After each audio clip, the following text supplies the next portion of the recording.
En effet, il y a en Afrique un certain nombre de dirigeants qui ont participé à l'esclavage. Permettez-moi de développer un peu.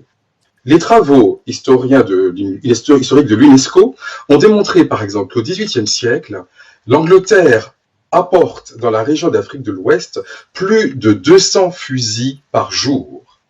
200 fusils par jour, plus les canons, avec des opposants, des Africains qui ont une différence de technologie militaire, ils ont des armes qui sont des arbalètes ou des lances. Et en fait, ils leur tiennent le discours suivant.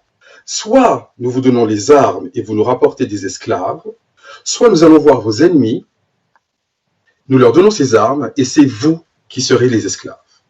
Donc, beaucoup de rois africains avaient le choix entre devenir esclaves ou devenir esclavagistes. En gros, on leur a mis le fusil sur la tempe et on leur a dit maintenant à vous de choisir. Vous voyez le genre de choix. Donc oui, certains ont participé, mais on ne dit pas en revanche que beaucoup ont résisté. C'est-à-dire qu'il y a eu 12 à 14 millions de personnes déportées, c'est vrai, mais selon les négriers eux-mêmes, pour avoir un esclave vivant, il faut tuer 2 à 4 personnes. Donc, selon les estimations, il y a entre 12 et 14 millions de personnes qui ont été déportées. Mais si on compte aussi ceux qui ont été tués sur place, sur le sol africain, cela fait de 24 à 56 millions. Ce sont des résistants, ceux-là. On n'en parle jamais. Oui, qu'il y a eu des traîtres, je n'en disconviens pas. Encore faut-il rappeler qu'ils avaient le fusil sur la tempe. Mais en même temps, on ne parle jamais des résistants africains, des femmes africaines, la reine Zinga, par exemple, et quantité d'autres. Donc, quand les Français parlent de la résistance en l'an 40, on a l'impression que tous les Français étaient résistants en l'an 40, et puis quand ils parlent de l'Afrique, on a l'impression que tous les Africains étaient des traîtres. Eh bien, j'ose dire ici que tous les Français n'étaient pas des résistants, et beaucoup d'Africains étaient des résistants.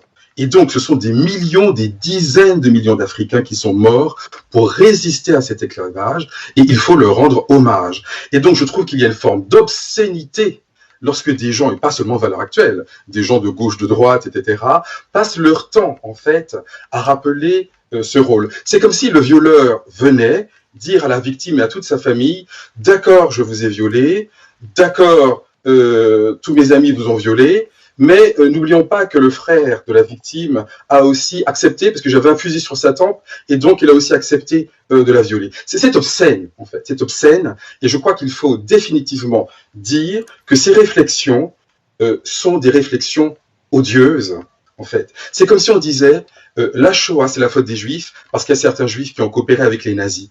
Ils l'ont fait sous la menace. Les nazis ont dit aux Juifs de France, vous devez nous aider à trouver des Juifs étrangers, sinon on va vous prendre vous. Mais certains, malheureusement, sous la menace, ont fait des choses très difficiles qu'on ne peut pas condamner, on ne peut pas juger. Ils ont dit oui, allez voir, il y a un juif à côté, c'est un juif étranger. Moi, je suis un juif français, ne me prenez pas. Donc, on a d'abord pris les juifs étrangers, puis bien sûr, après, on est venu prendre les juifs français. Donc, que des gens aient fait ça, c'est terrible, mais qui oserait dire, jamais je n'irai dire, la Shoah, c'est la faute des juifs. Qu'il y ait des juifs qui, pour des raisons diverses de circonstances, aient participé, c'est très triste. Mais c'est ainsi dans tous les crimes contre l'humanité. Donc vraiment, ce discours qu'on entend un peu partout sur les responsabilités africaines est un discours à la fois vrai, mais très partiel et particulièrement odieux. Et c'est évidemment ce que voulait faire passer à l'heure actuelle. Et il faut le dénoncer. Et Mabla Soumaoro,